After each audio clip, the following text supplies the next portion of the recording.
Salut chers fidèles abonnés de la chaîne, cliquez pour gagner. Binance dehors, mais où? Que se passe-t-il? Nous allons parler de tout cela dans cette vidéo. Nous allons parler aussi de certaines informations importantes concernant FTX, concernant les grands investisseurs comme Arc Finance.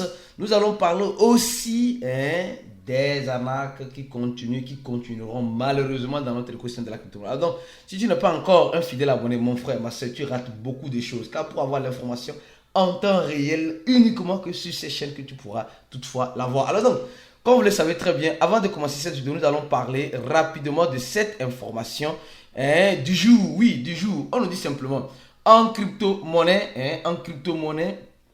le meilleur moment pour être riche, c'est pendant le food. Nous rappelons que nous avons fait une vidéo la dernière fois où c'est pas moi, Robert Kawasaki nous disait simplement que c'est dans les moments de crise qu'il faut profiter, ou voilà, qu'il faut profiter pour faire sa richesse. Donc, en crypto-monnaie, c'est pareil, c'est dans le moment de food aussi. Quand on parle de food, on parle de la peur. On parle, c'est pas moi, de l'incertitude. On se dit non, c'est mort, c'est fini, c'est gâté, c'est pourri. C'est là maintenant que les opportunistes savent saisir les opportunités. Vous devez comprendre ça. Vous devez franchement comprendre ça. Donc, quand certaines personnes sont en train de fuir, c'est en ce moment que l'opportuniste prend le risque, le grand risque. Parce qu'il faut reconnaître que l'opportuniste, c'est quelqu'un qui sait saisir les opportunités que certains n'arrivent pas à saisir. Et il prend le risque. L'opportuniste, c'est quelqu'un qui prend beaucoup de risques. Oui, c'est un risqueur qui reste dans le risquage. Comme je le dis souvent. C'est quelqu'un qui se dit, soit ça passe, soit ça casse. Et quand ça casse, il ne cherche pas à culpabiliser quelqu'un. Non, c'est ta faute. Non, il se dit, c'est ma faute. Alors, si c'est sa faute à lui, il va chercher à corriger et à avancer. Il y a certaines personnes dans l'écosystème, quand ça casse, il cherche toujours un coupable. Il doit trouver un coupable parce que lui, il est toujours innocent. Quand tu as cette mentalité, quand toi tu es toujours innocent, c'est que tu as un problème. Quand tu es toujours innocent, c'est que tu as un problème. Nul n'est parfait. Nul n'est parfait. Donc, quand toi, quelque chose arrive, tu saisis une opportunité et l'opportunité crame et tu te dis non, c'est la faute à telle personne, c'est que toi-même, tu as un problème. Est-ce que c'est cette personne qui t'a forcé à aller dans cette opportunité? Peut-être non, peut-être oui. Mais tu dois te reposer la question. Parce que si cette opportunité avait marché, tu allais venir accuser celui qui t'a présenté cette opportunité? Peut-être que non. Peut-être que tu ne le diras même pas. Or, c'est lui qui t'a présenté. Donc, en fait, quand ça casse, on cherche un coupable. Et quand ça passe, on se dit c'est le mérite est à nous. Si le mérite est à nous, quand ça passe, alors quand ça casse, le mérite aussi est à nous. C'est comme cela. C'est comme cela. Donc, l'opportuniste, c'est quelqu'un qui lui-même fait ses propres recherches, lui-même fait ses analyses. Quand on lui présente une opportunité et quand ça casse, il reste dans son coin parce que c'est cassé. Quand ça passe, il se réjouit parce que c'est passé. C'est comme cela. Donc, c'est dans ces moments d'incertitude, dans ces moments de risquage, dans ces moments où la peur au ventre, c'est là que l'opportuniste sait saisir l'opportunité. Attention. Alors, nous sommes en train de voir en ce moment le Bitcoin. Le Bitcoin à 25 700 $. Oui. Le Bitcoin dehors. Binance dehors. Imaginez si Binance va dehors. Vous allez comprendre pourquoi Binance dehors tout à l'heure.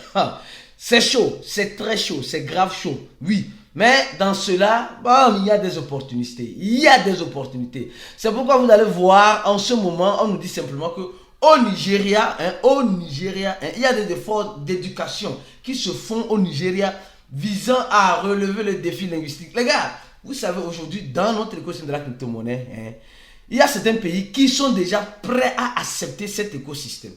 Il y a certains qui sont déjà prêts, qui se disent, nous on est prêts, nous on s'en fout, nous on va s'engager. Mais nous nous rappelons qu'au même moment, le Nigeria a dit simplement que Binance, rappelez-vous très bien, je vais relier tout ça avec Binance. Binance n'avait pas l'autorisation, les autorités de Nigeria disaient, Binance n'avait pas l'autorisation de faire quoi? D'opérer sur son territoire. Tantôt, c'était eux qui sollicitaient Binance pour développer le Web 3.0 dans le domaine éducationnel en 2022, je crois bien. En 2023, ils disent qu'ils ne reconnaissent plus Binance.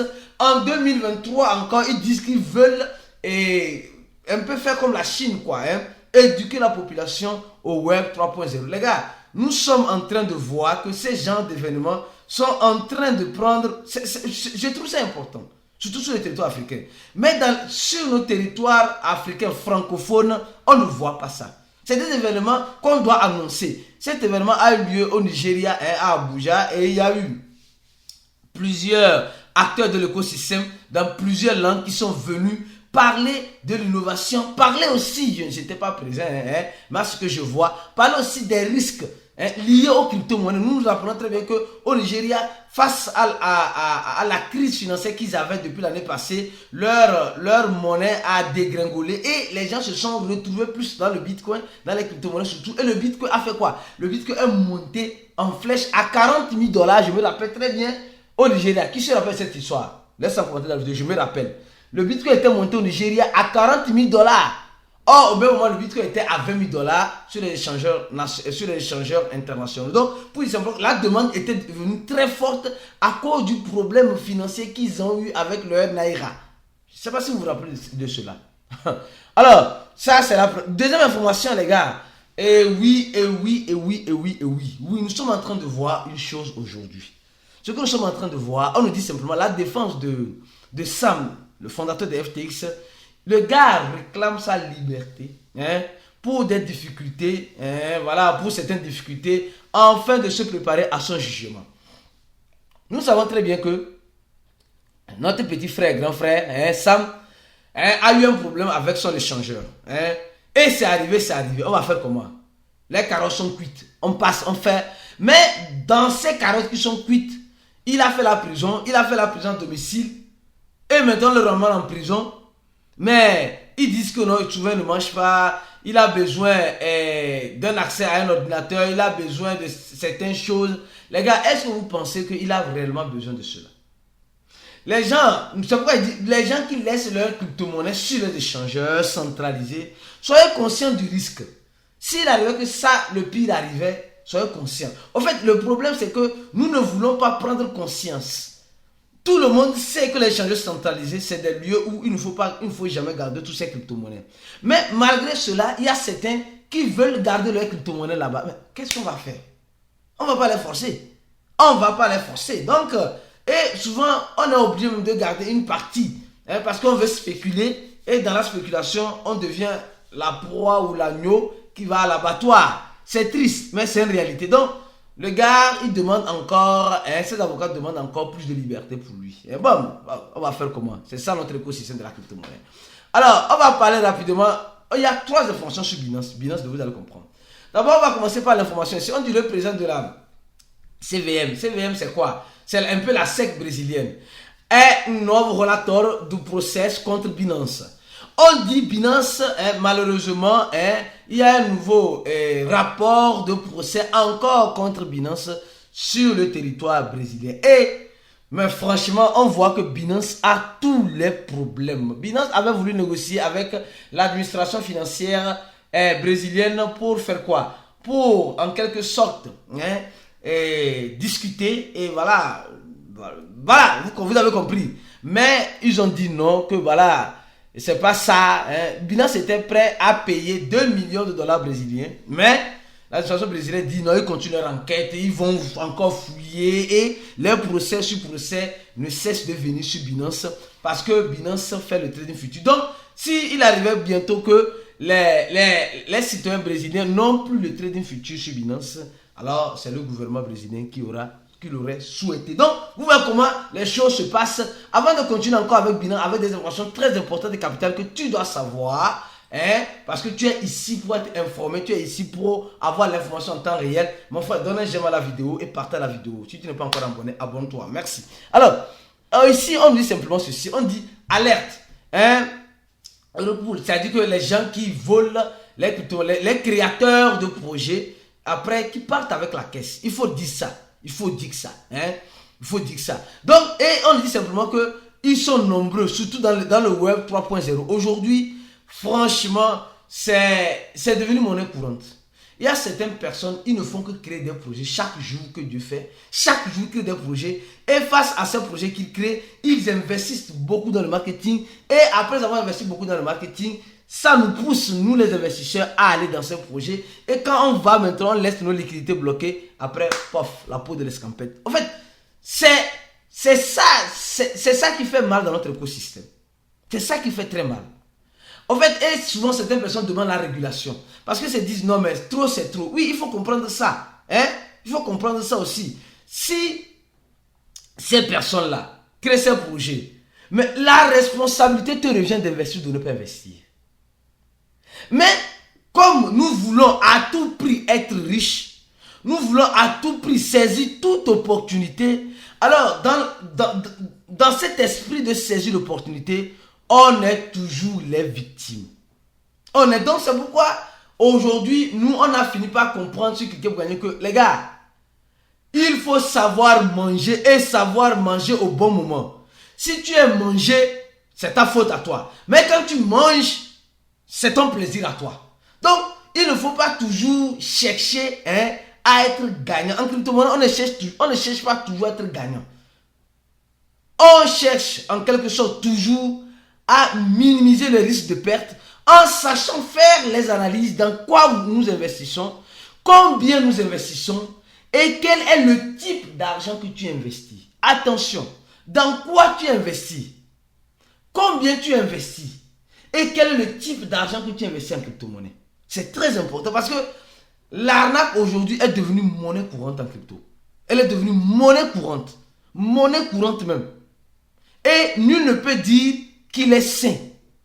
Attention. Toi qui me regardes, tu as une fois recommandé une crypto-monnaie qui a cramé. Moi qui tu regardes, j'ai plusieurs fois recommandé des crypto-monnaies qui ont cramé. C'est comme cela.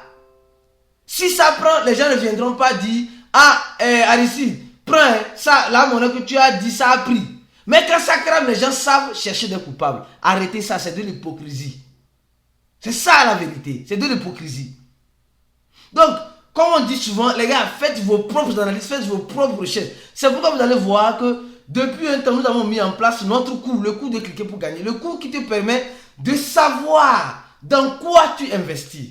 Pourquoi tu dois investir. Quels sont les risques liés à ton investissement. Quels sont les avantages aussi liés à ton investissement. Comment minimiser le risque. On a un cours qui t'aide à te préparer à toutes ces éventualités-là. Donc mon frère, ma soeur, si tu veux réellement investir en crypto-monnaie, la première des choses, on a fini par comprendre.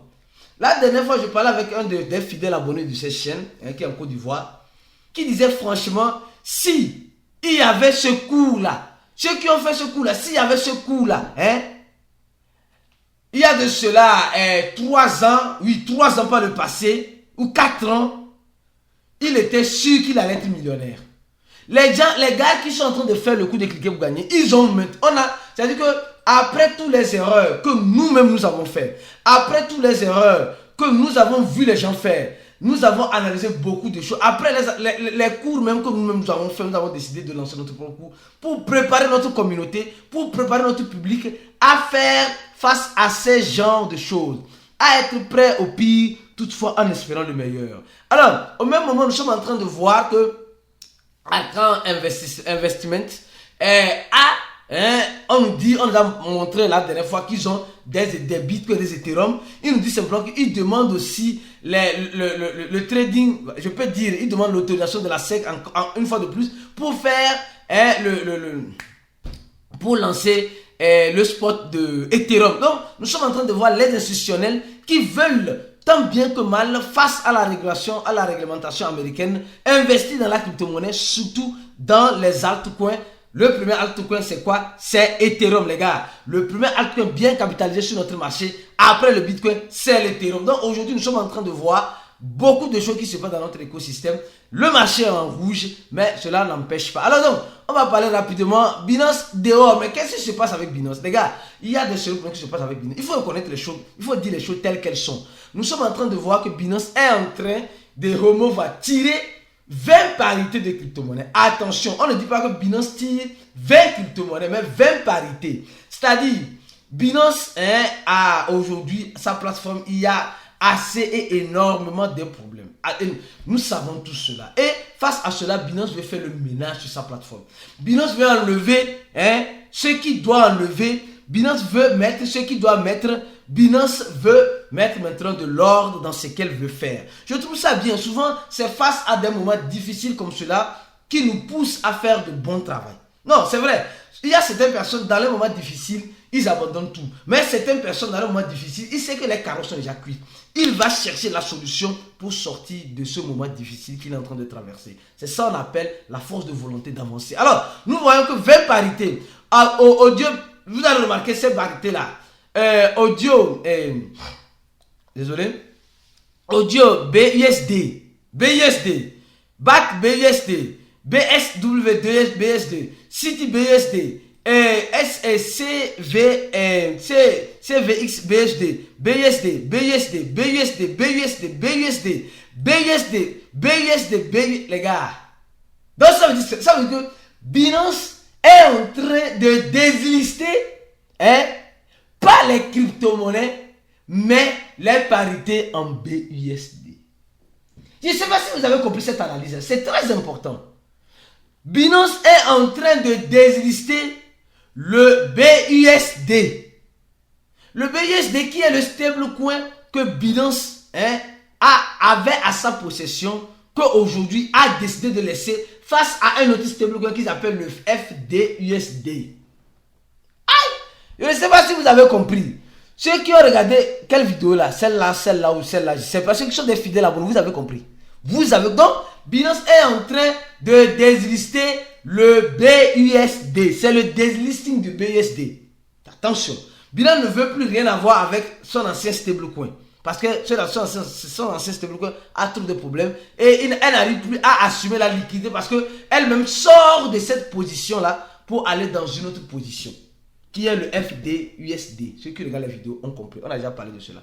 Alors, Binance dehors, qu'est-ce qui se passe concrètement? Oui, vous allez comprendre ici que Binance aujourd'hui a encore toujours aujourd'hui les gens, la Belgique avait un problème avec Binance. Maintenant, Binance est en train de délister. Sûrement, Binance est en train de négocier avec les régulateurs, c'est sûr.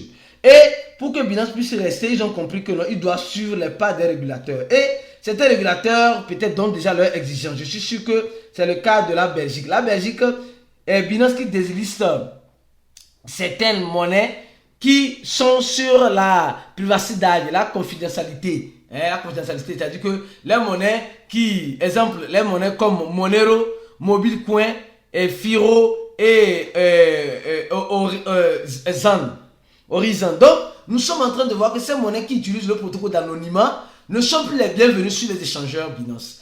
Ça me rappelle le nom d'un projet que voilà, j'ai beaucoup parlé à mes débuts ici, Clock, qui a été décidé par Binance. C'était en 2020. C'était une monnaie qui était à 21 $. Aujourd'hui, elle s'est retrouvée à 0,00 et quelques. Donc, nous sommes en train de voir que aujourd'hui, la centralisation ne veut plus de la décentralisation. Et pour faire cela, Binance, comme les grands échangeurs, sont obligés de collaborer, sont obligés de travailler ensemble.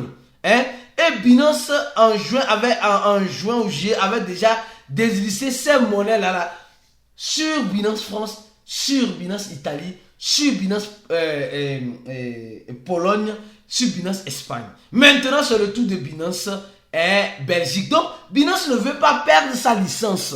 Binance veut garder sa licence. Donc, Binance est en train de mettre dehors. Comme vous le voyez, Binance dehors. Binance met dehors son stablecoin, le BUSD, qui a déjà des problèmes avec les Américains. Binance met dehors les crypto-monnaies qui ont le protocole de l'anonymat. Et après, qu'est-ce que Binance va mettre dehors? Encore la question est posée. Pour les exemples, les gars, les crypto-monnaies sont venues pour rendre riches ceux qui sont stratégistes. Ceux qui veulent investir de façon intelligente dans l'écosystème. Pas ceux qui investissent dans tout azimut. Non. Il faut apprendre à faire ses propres analyses et apprendre à prendre ses propres responsabilités. Abonnez-vous à la chaîne si vous n'êtes pas encore abonné. On va venir avec d'autres vidéos comme cela, avec des analyses, des informations. Donnez-moi la vidéo, on se dit à la prochaine vidéo. Et si vous voulez former, le premier dans la description de la vidéo, cliquez sur ça, vous payez $100 et vous aurez tout le paquet nécessaire de notre formation. À la prochaine et ciao.